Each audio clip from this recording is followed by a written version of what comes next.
നമസ്കാരം. റാഫ്റ്റർ ഫുട്ബോളിലേക്ക് അവർക്കും സ്വാഗതം. കോപ്പ അമേരിക്കയ്ക്ക് മുന്നോടിയായി നടത്തിയ അവസാനത്തെ സൗഹൃദ മത്സരത്തിൽ ബ്രസീലിന് USA വിജയിക്കാൻ കഴിഞ്ഞില്ല.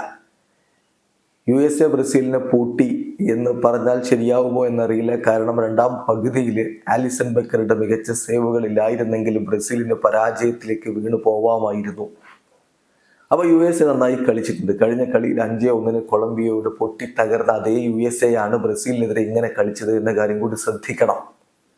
സ്വാഭാവികമായിട്ടും USAക്കെതിരെയുള്ള ബ്രസീലിൻ്റെ ഈ പ്രകടനം കാണുമ്പോൾ ബ്രസീലിയൻ ആരാധകർ മിസ് ചെയ്യുന്ന ഒരാളുണ്ട്. അതെ, നെയ്മർ ജൂനിയർ. ഇതിനു മുമ്പ്, ഇപ്പോൾ ഈ കളിക്ക് മുമ്പ് USMNT ബ്രസീലിനെതിരെ കളിച്ചിട്ടുള്ളത് 19 മത്സരങ്ങളാണ്. അതിൽ 18ലും അവർ തോറ്റിരുന്നു. ആ ടീമാണ് ഇപ്പോൾ ബ്രസീലിനെ ഇങ്ങനെ പിടിച്ചത് എന്ന കാര്യം കൂടി നോക്കണം. ഏതാ USMNTക്കെതിരെ നെയ്മർ ജൂനിയർ കളിച്ചപ്പോഴുള്ള റിസൾട്ട് എന്താണെന്ന് അറിയാമോ? അദ്ദേഹം 4 മത്സരങ്ങൾ അവർക്കെതിരെ കളിച്ചിട്ടുണ്ട് ബ്രസീലിന് വേണ്ടി. ആ 4ഉം ബ്രസീൽ വിജയിച്ചിട്ടുണ്ട് എന്ന് മാത്രമല്ല, ആ 4 കളികളിൽ നിന്ന് നെയ്മർ ജൂനിയറുടെ ബ്രസീലിനായിട്ടുള്ള കോൺട്രിബ്യൂഷൻസ് 5 ഗോളുകളും 2 അസിസ്റ്റുകളുമാണ്. USMNTക്കെതിരെ അദ്ദേഹം കളിച്ചിട്ടുള്ള 4 കളികളിൽ നിന്ന് 7 ഗോൾ കോൺട്രിബ്യൂഷൻസ്. തീർച്ചയായിട്ടും ബ്രസീൽ മിസ് ചെയ്യുന്നത് നെയ്മർ ജൂനിയറെ തന്നെയാണ്. ആ നെയ്മർ മാജിക് കളിക്കളത്തിൽ ഉണ്ടെങ്കിൽ ഏത് നിമിഷവും എതിരാളികളെ വിറപ്പിക്കുന്ന ഒരു നീക്കം വരാം.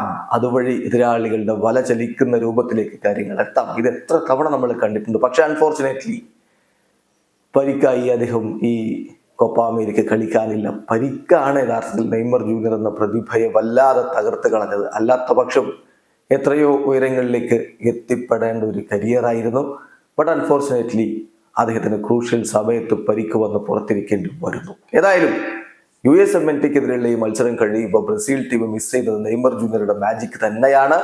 ആശങ്കയുണ്ട് ആരാധകർക്ക്. മെക്സിക്കോക്കെതിരെ അവസാന നിമിഷമാണ് വിജയിച്ചേരത്. അന്ന് പക്ഷേ റിസർവ് ടീമാണെന്ന് പറയാം. പക്ഷേ ഈ കളിയും കൊണ്ട് കോപ്പ അമേരിക്കയിലേക്ക് എത്തുമ്പോൾ നെയ്മർ ഇല്ലാതെ കളിക്കുമ്പോൾ എന്ത് സംഭവിക്കുമെന്നുള്ളത് കണ്ടറിയണം. കാരണം കോപ്പ അമേരിക്കയില് ബ്രസീലിന് ഡൊറിവാൾ ജൂനിയർ കഴിഞ്ഞ ദിവസം പറഞ്ഞ പോലെ അത്ര സുഖകരമായിരിക്കില്ല കാര്യങ്ങൾ.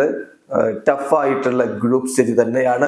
ഗ്രൂപ്പ് സ്റ്റേജ് കടക്കണമെങ്കിൽ പോലും ഇപ്പോഴത്തെ ഒരു സ്ഥിതിവിശേഷത്തിൽ മികച്ച പ്രകടനം ബ്രസീൽ നടത്തിയേ പറ്റൂ എന്നുള്ളതാണ് യാഥാർത്ഥ്യം. വീഡിയോ അവസാനിക്കുന്നു. ഫുട്ബോൾ ലോകത്തെ കൂടുതൽ വിശേഷങ്ങളുമായി റാഫ്റ്റോക്സ് എത്താം.